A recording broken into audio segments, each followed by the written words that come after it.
الحمدللہ رب العالمین والصلاة والسلام علی سید الانبیاء والمرسلین اما بعد فاعوذ باللہ من الشیطان الرجیم بسم اللہ الرحمن الرحیم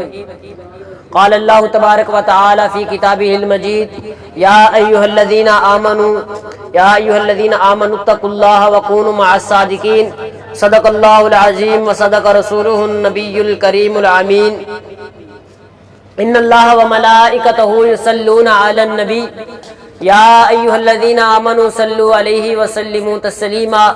الصلاۃ والسلام علیک یا سیدی یا رسول اللہ وعلی آلک واصحابک یا سیدی یا رحمۃ للعالمین۔ اللہ رب العزت کی حمد و ثنا کے بعد درود شافع یوم النشور نبی رحمت صلی اللہ علیہ وسلم کی اعلیٰ بارگاہ کے اندر ہدیہ درود و سلام عرض کرنے کے بعد میرے واجب الاحترام دوستوں، ساتھیوں، بزرگوں، میری طرف سے آپ سب کو السلام علیکم ورحمۃ اللہ وبرکاتہ۔ آج کی ہماری گفتگو کا موضوع حضرت ابوبکر صدیق رضی اللہ تعالی عنہ، آپ کا عشق مصطفیٰ اور حضور علیہ الصلوۃ والسلام کے ساتھ آپ کی وفا کیا ہے اور آپ کا مقام کیا ہے اور آپ کا مرتبہ کیا ہے۔ بندہ نہ ہو عقل کا اندھا، مال و زر کا نہ ہو اس کے گلے میں پلندہ، اندر سے نہ ہو گندا، اس کو حضرت صدیق بالتحقیق القرآن و فی الحدیث افضل البشر بعد الانبیاء ملیں گے، یقیناً صدیق اور ان کا مقام اور ان کا مرتبہ کیا ہے کہ خالق کائنات جل و علا نے قرآن مجید فرقان حمید کے اندر ارشاد فرمایا یا ایھا الذین آمنوا اتقوا اللہ وکونوا مع الصادقین۔ تفسیر در منصور، تفسیر کبیر اور مختلف تفاسیر کے اندر حضرت جبیر کے متعلق ملتا ہے کہ آپ نے ارشاد فرمایا کہ اللہ رب العزت نے جہاں پر جو یہ ارشاد فرمایا ہے اس سے مراد حضرت ابوبکر صدیق اور حضرت عمر فاروق کے ساتھ ہونا ہے۔ یعنی اللہ رب العزت نے ارشاد فرمایا اے ایمان والو، یہاں پر اللہ رب العزت نے یا ایھا الناس نہیں فرمایا بلکہ یا ایھا الذین آمنوا اتقوا اللہ فرمایا ہے، اے ایمان والو۔ اور علماء کہتے ہیں کہ یہاں پر اللہ رب العزت نے امت کو یہ پیغام عطا فرمایا ہے، مومنوں کو یہ پیغام عطا فرمایا ہے کہ تم نے کسی اور کے ساتھ نہیں بلکہ حضرت ابوبکر صدیق کا دامن بھی تھام کر رکھنا ہے، حضرت عمر فاروق کا دامن بھی تھام کر رکھنا ہے۔ یہ ان کی شان، ان کا مقام۔ حضور علیہ الصلوۃ والسلام نے ارشاد فرمایا، کریم آقا صلی اللہ علیہ وسلم نے فرمایا کہ میں نے مجھ پر جتنے بھی کسی کے احسانات تھے میں نے سب کے سب احسانوں کا بدلہ اس دنیا کے اندر اس کو دے دیا ہے، صرف ایک ہستی ایسی ہے کہ جس کا قرض اس دنیا میں عطا نہیں کیا گیا بلکہ اس کا احسان کل قیامت والے دن اللہ رب العزت عطا فرمائے گا۔ یہ ان کی شان ہے، ان کا مقام ہے۔ کریم آقا صلی اللہ علیہ وسلم نے ارشاد فرمایا مجھے کسی کے مال نے اتنا نفع نہیں دیا جتنا صدیق اکبر کے مال نے مجھے نفع عطا فرمایا ہے۔ اللہ اکبر۔ اور حضور علیہ الصلوۃ والسلام کے صحابی کی شان اس واقعہ سے اس کا اندازہ لگایا جا سکتا ہے۔ نزہۃ المجالس کے اندر علامہ عبد الرحمن صفوری شافی نے واقعہ لکھا ہے کہ حضور علیہ الصلوۃ والسلام نے حضرت ابوبکر صدیق کو اپنی ایک انگوٹھی عنایت فرمائی۔ انگوٹھی عنایت عطا فرما کر حضور علیہ الصلوۃ والسلام نے ارشاد فرمایا اے ابوبکر صدیق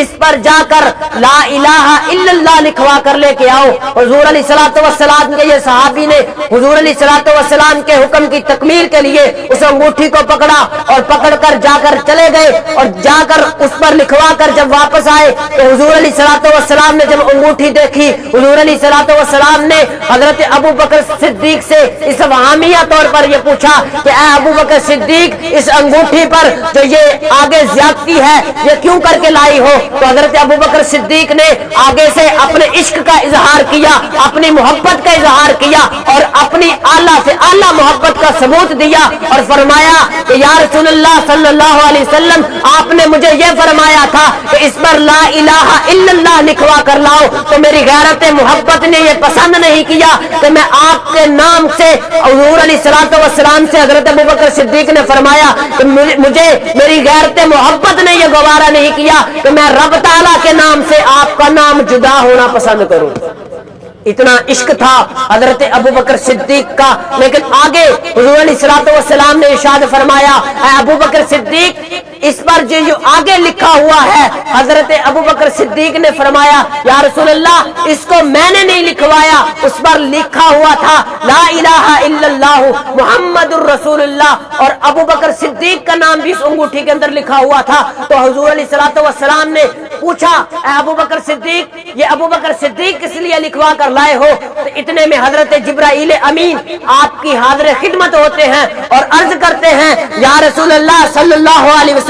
رب تعالیٰ عرش کے اوپر بیٹھ کر یہ فرما رہا ہے کہ حضرت ابو بکر صدیق نے آپ کے نام سے ہمارے نام کو اور ہمارے نام سے آپ کے نام کو جدا ہونا پسند نہیں فرمایا، اور ہم نے اس نے آپ کے نام کو ہمارے نام سے جدا ہونا پسند نہیں فرمایا، ہم نے اس کے نام سے آپ کے نام کو جدا ہونا پسند نہیں فرمایا۔ اللہ اکبر! اتنی شان اتنا مقام ہے کہ حضرت ابو بکر صدیق سے حضور علیہ الصلوۃ والسلام نے فرمایا اے ابو بکر صدیق تیرے پاس کیا ہے سرمایہ؟ تو لے کر میری خدمت میں حاضر ہو جا کہ مجھے غزوہ تبوک کا موقع ہے، مسلمانوں کو مال و زر کی ضرورت ہے۔ تو حضور علیہ الصلوۃ والسلام نے ارشاد فرمایا تھا، حضرت ابو بکر صدیق نے سماعت فرمایا تھا، اب اس پر عمل کرنے کے لیے حضرت ابو بکر صدیق رضی اللہ تعالی عنہ گھر گئے۔ آپ دیکھیں حضور علیہ الصلوۃ والسلام کے اس صحابی کی شان کیا ہے، کیا فرماتے ہیں کہ حضرت ابو بکر صدیق گھر گئے، جب گھر گئے گھر جا کر جتنا گھر کا مال تھا سارا جمع کیا۔ علماء لکھتے ہیں حضرت ابو بکر صدیق اپنی گھر کی دیواروں پر ہاتھ پھیرتے تھے کہیں کوئی سوئی بھی نہ رہ جائے گھر میرے میں۔ حضرت ابو بکر صدیق نے جب یہ اپنے گھر کا سارا سامان اکٹھا کیا، اکٹھا کر کے لا کے حضور علیہ الصلوۃ والسلام کی بارگاہ کے اندر رکھ دیا۔ اور یہ ایک اور واقعہ جو اس واقعے کے اندر پیش آیا ہے وہ یہ ہے کہ حضرت ابو بکر صدیق نے اپنا نیا لباس اتارا، نیا لباس اتار کر پرانا ٹاٹ کا لباس پہنا، ٹاٹ کا لباس پہنا، اس پر جو کانٹے کا بٹن لگائے کر کے کانٹے توڑے، اس کے بٹن بنائے، اس ٹاٹ کے اندر لگائے، اور پھر آپ نے مجھے زیب تن فرمایا حضور علیہ الصلوۃ والسلام کی بارگاہ کے اندر۔ حضرت ابو بکر صدیق رضی اللہ تعالی عنہ آپ حاضر خدمت ہوئے، ادھر سے حضرت جبرائیل امین بھی حاضر خدمت ہے۔ حضور علیہ الصلوۃ والسلام حضرت جبرائیل امین کو دیکھ کر بڑے حیران ہوئے اور کہنے لگے اے حضرت جبرائیل امین آپ نے آج یہ پرانا ٹاٹ کا لباس پہنا ہوا ہے، پہلے تو نورانی لباس کے اندر آتے، آج حضرت جبرائیل امین نے پرانا ٹاٹ کا لباس پہنا ہوا ہے۔ تو حضور علیہ الصلوۃ والسلام نے جب یہ سوال کیا تو حضرت جبرائیل امین نے جواب دیا، جواب دیتے ہوئے حضرت ابو بکر صدیق رضی اللہ تعالی عنہ نے اس امت کو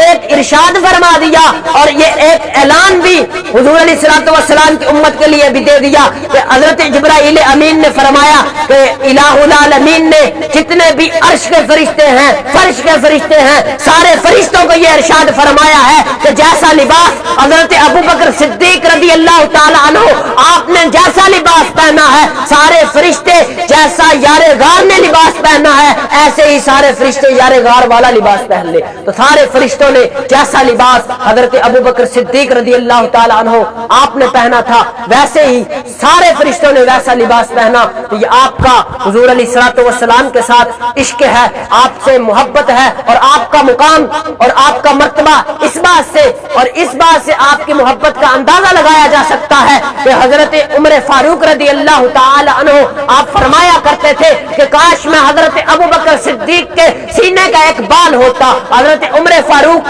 آپ کا اپنا مقام کیا ہے، آپ کا اپنا مرتبہ کیا ہے۔ حضرت جبرائیل امین حضور علیہ الصلوۃ والسلام کی خدمت پاک میں حاضر ہوئے، حاضر خدمت ہو کر کہتے ہیں یا رسول اللہ حضور علیہ الصلوۃ والسلام نے حضرت جبرائیل امین سے کہا اے جبرائیل امین مجھے حضرت عمر فاروق کا مقام و مرتبہ سنا، مجھے حضرت عمر فاروق کے فضائل اور اس کے علاوہ جو حضرت عمر فاروق کی فضیلتیں ہیں وہ سنا۔ تو حضرت جبرائیل امین نے کہا یا رسول اللہ صلی اللہ علیہ وسلم آپ کے اس عمر کی اتنی فضیلتیں ہیں کہ میں اگر اتنا عرصہ لگ جائے گا جتنا حضرت نوح علیہ الصلوۃ والسلام کو حضرت نوح علیہ الصلوۃ والسلام کی عمر پاک تھی 950 سال عرصے پہ، بلکہ اس سے بھی زیادہ عرصہ لگ جائے گا حضرت عمر فاروق کے فضائل سناتے ہوئے۔ حضرت عمر فاروق آپ کا یہ مقام ہے کہ حضرت جبرائیل امین کہہ رہے ہیں کہ مجھے 950 سے زیادہ سال لگ جائیں حضرت عمر فاروق کے فضائل سناتے ہوئے، اس کے فضیلت اور اس کا مقام کیا ہوگا، اس کا مرتبہ اور اس کا اعلیٰ درجے کا مقام کیا ہوگا، جس کے بارے میں حضرت عمر فاروق کہتے ہیں کہ کاش میں حضرت ابو بکر صدیق کے سینے کا اقبال ہوتا۔ یہ ان کا مقام ہے۔ آج کچھ مسلمان ان کے مقام اور ان کے مرتبے سے غافل ہیں۔ اللہ رب العزت سے دعا ہے کہ اللہ رب العزت جو کچھ سنا